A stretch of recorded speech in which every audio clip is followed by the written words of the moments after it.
Hello दोस्तों, Phoenix history circle में आप लोग का स्वागत है। तो हम लोग बात कर रहे थे प्रीवियस ईयर क्वेश्चन बीपीएससी। ठीक है। और इसमें हम लोग बेसिकली साइंस के प्रीवियस ईयर क्वेश्चन देख रहे थे। और 68 और 67 जो बीपीएससी हुआ था उसका जो है हम लोग कुछ क्वेश्चन जो है दो तीन देख चुके हैं। जो नहीं देखे जाके देखिए, बहुत ही फायदा होगा उम्मीद करते हैं। आज हम लोग देखेंगे 68 जेपीएससी का बीपीएससी का जो है कुछ क्वेश्चन बच गया था, बायोलॉजी और केमिस्ट्री का। वो क्वेश्चन देखेंगे, ये भी बहुत इंपॉर्टेंट है। आप इसको जरूर देखिए। ठीक है। जो इससे पहले वाला जो अपलोड हुआ है वीडियो वो नहीं देखे हैं तो उसका डिस्क्रिप्शन बॉक्स में लिंक डाल दिया जाएगा, आप वहां से जाके क्लिक करके देख सकते हैं। ठीक है। तो चलिए आज का हम लोग डिस्कशन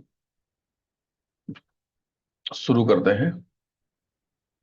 और आज का पहला क्वेश्चन है, वो है एसिड बेस से। ठीक है, वेरी इंपॉर्टेंट चैप्टर। कि शुष्क HCl गैस शुष्क लिटमस पत्र का रंग क्यों नहीं बदलती है। ठीक है, बहुत ही इंपॉर्टेंट क्वेश्चन है।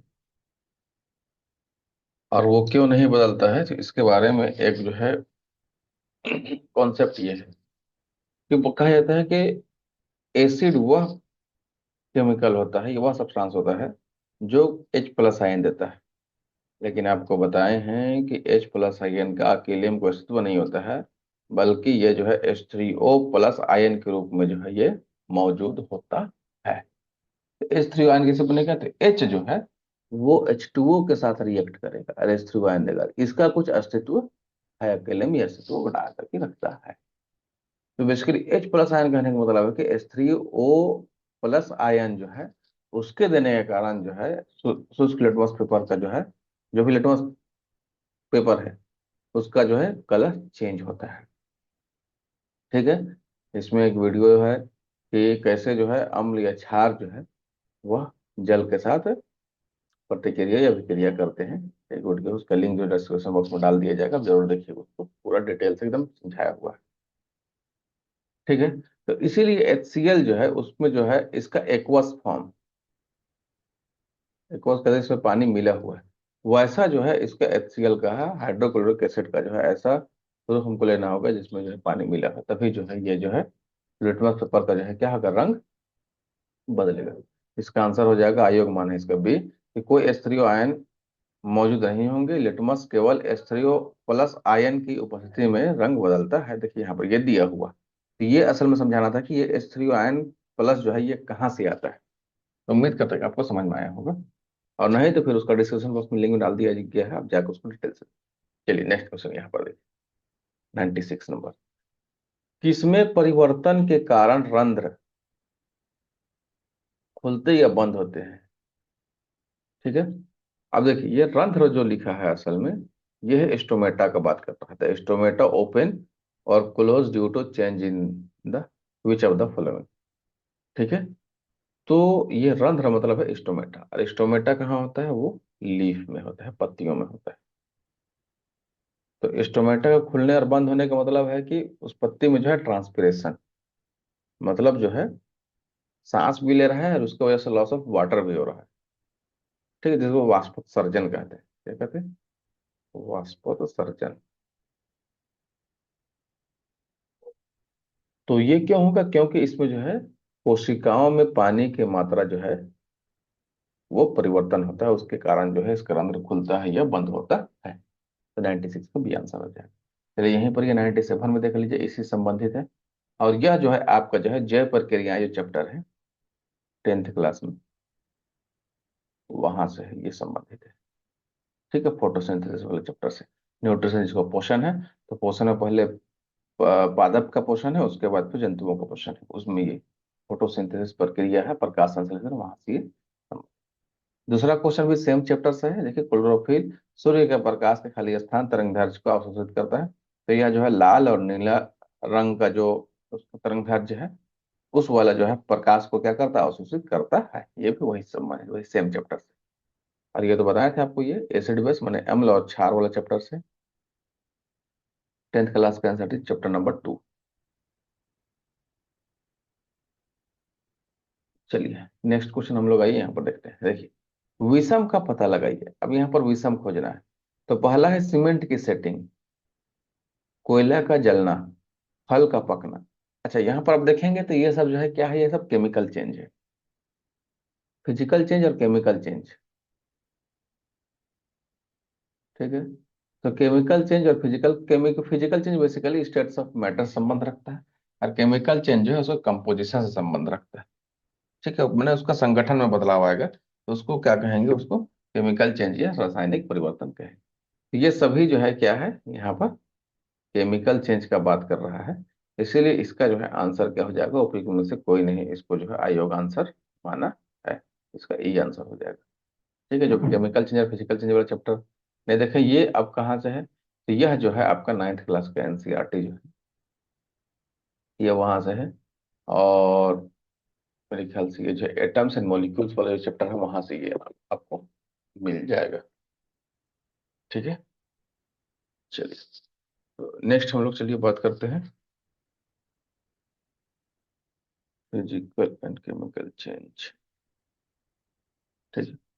चलिए नेक्स्ट, हम लोग नेक्स्ट क्वेश्चन हम लोग बात करेंगे। अब वो है यहाँ पर, ये देखिए 98 नंबर। निम्नलिखित में से कौन सा मेल सही नहीं है। तो इसमें जो है ये पहला ही नंबर वाला जो है, इसका मेल सही नहीं है, तो ये आंसर होगा कि आधार के पास शाखाओं के साथ मोटा कठोर तना। तो पेड़ में ऐसा होता है, ट्री में नहीं। पेड़ में आधार के पास मतलब नीचे जमीन के पास शाखा तो मोटा होता है, कठोर होता है, ऐसा होता है क्या, शाखा ब्रांच नहीं होता, ऊपर में होता है बोल के। देखिए दूसरा में कहते हैं कमजोर तना जो सीधा खड़ा नहीं हो सकता, उसको लता कहते हैं या क्रीपर कहते हैं, क्रीपर। ये सही है। पर्णवृत्त पत्ती को तने से जोड़ता है, ये सही है। पर्णवृत्त को देखिए इंग्लिश में क्या कहते हैं, देख लीजिए यहाँ पर। Sorry।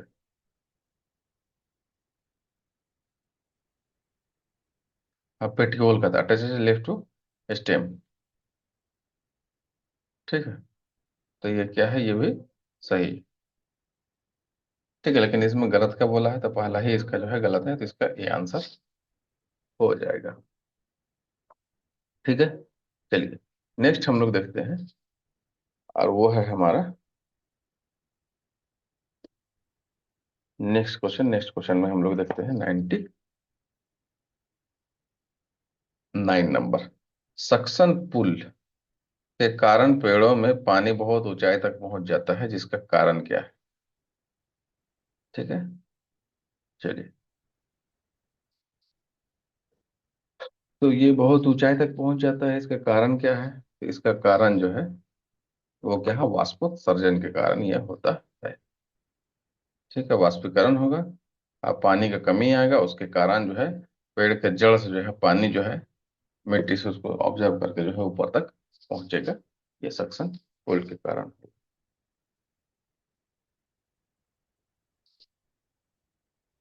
ठीक है। चलिए, चलिए ठीक है पहला। अच्छा, एक बार यहाँ पर थोड़ा सा क्लियर कर दे, ये जो है ये फिजिकल और केमिकल चेंज जो है, ये 9th क्लास का सेकंड चैप्टर जो है, is matter around us pure, मतलब क्या हमारे और चारों ओर मौजूद पदार्थ जो है शुद्ध है या नहीं, उस वाले चैप्टर से यहाँ पर जो है ये केमिकल चेंज है। ठीक है। और ये जो दोनों देख रहे हैं, ये पेड़ और ये तना वाला, ये सब बेसिक क्वेश्चन है किंगडम प्लांटी का। ये डिवीजन जो जीवों में विविधता वाला जो चैप्टर है, वहां से ये क्वेश्चन है। ठीक है, और सक्शन पुल ये पानी ऊंचाई तक पहुंचता है, तो ये टिश्यू वाले चैप्टर से। ठीक है, ये जैव प्रक्रिया में भी ये आपको मिल जाएगा। ठीक है। चलिए नेक्स्ट, हीरा और ग्रेफाइट के बारे में निम्नलिखित में से कौन सा कथन सत्य है। तो हीरा और ग्रेफाइट ये कार्बन के दो अपरूप हैं, या एलोट्रैप कहते हैं इसको, एलोट्रॉप कहते हैं। ठीक है, इसका असत्य कथन कहते हैं उनके पास समान क्रिस्टल है, समान तो नहीं होता है। उनके पास समान डिग्री की कठोरता होती है, बिल्कुल नहीं। उनकी विद्युत चालकता समान होती है, ये भी नहीं। क्योंकि ग्रेफाइट विद्युत का सुचालक होता है, ये कुचालक होता है। तो ये इसका फिर आंसर जो है क्या हो जाएगा, ई हो जाएगा। इसका ये आंसर हो जाएगा। और ये कार्बन एवं उसके यौगिक चैप्टर जो 10th क्लास में है, 10th क्लास का जो एनसीईआरटी है वहां से ये आपको मिल जाएगा। ठीक है। चलिए नेक्स्ट क्वेश्चन। निम्नलिखित में से कौन सा क्लोरोप्लास्ट का एक लक्षण है जो उसे स्व प्रतिकृति के योग्य बनाता है? ठीक है। तो स्व प्रकृति मतलब इसको कहते हैं रेप्लिकेशन मेरे ख्याल से। ठीक है। देखिए एक बार इंग्लिश में क्वेश्चन देखिए। Which among the following is a character of chloroplast which makes them qualified to self replication? Replication या प्रतिकृति इसका मतलब होता है कि अपनी तरह का दूसरा, अपनी ही तरह का एक और चीज बना लेना। मतलब क्लोरोप्लास्ट है तो क्लोरोप्लास्ट एक और बना लेना।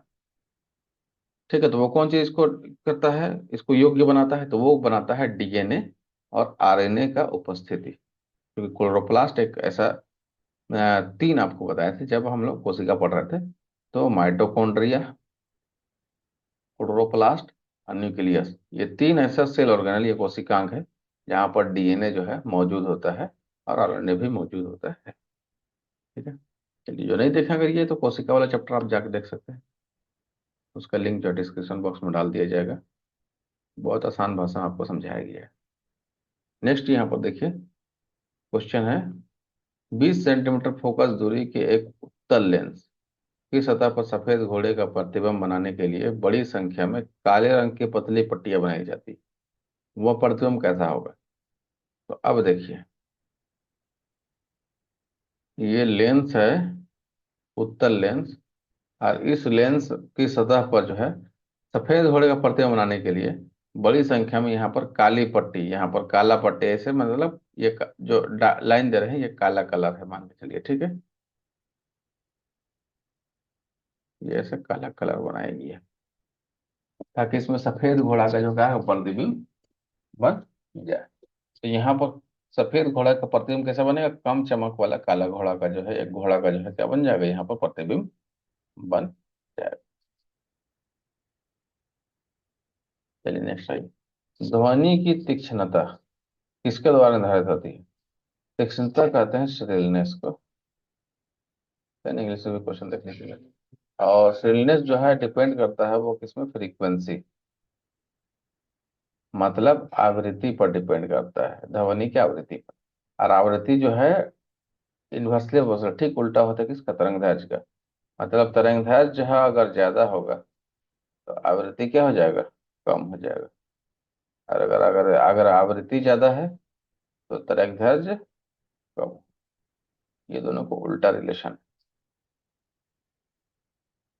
ठीक है। इसका आंसर हो जाएगा बी। चलिए नेक्स्ट। निम्नलिखित में से कौन सा फोटो इलेक्ट्रिक उपकरण डिजिटल अनुप्रयोगों के लिए सबसे उपयुक्त है? तो फोटो वोल्टिक सेल है, फोटो सजक है, फोटो डायोड है। तो ये फोटो वोल्टिक सेल इसमें आंसर हो जाएगा, इसका ए आंसर ही माना है। आइए लास्ट क्वेश्चन है आज का। बॉल बेयरिंग का उपयोग स्थैतिक घर्षण को निम्नलिखित में से किस पे परिवर्तित करने के लिए किया जाता है? तो स्टैटिक फ्रिक्शन है बॉल बेयरिंग में, वो रहता है, स्टैटिक रहता है। तो उसमें ऐसा किस चीज को परिवर्तित करने के लिए इसका जो इस्तेमाल किया जाता है?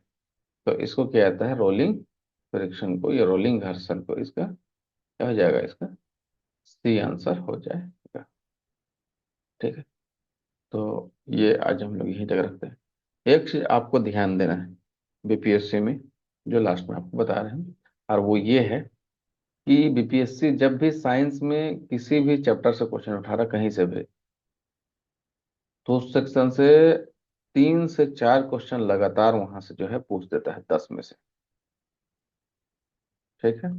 आउट ऑफ 10 जो है कोई एक ही चैप्टर से 3 से 4 क्वेश्चन पूछ देता है। इसलिए हर चैप्टर को डिटेल से और अच्छे से पढ़ना, उसका कॉन्सेप्ट को समझना और उसका सभी फैक्ट को याद करना, ये बहुत इंपॉर्टेंट है। इसके बगैर जो है आप वो सारा क्वेश्चन जो है नहीं बना पाइएगा। ठीक है। और 30 क्वेश्चन साइंस में ये वेटेज रखता है, बहुत बड़ा वेटेज। ठीक है। चलिए उम्मीद करते हैं कि आपको वीडियो अच्छा लग रहा है। वीडियो अच्छा लगा तो लाइक शेयर जरूर कीजिए। Thank you.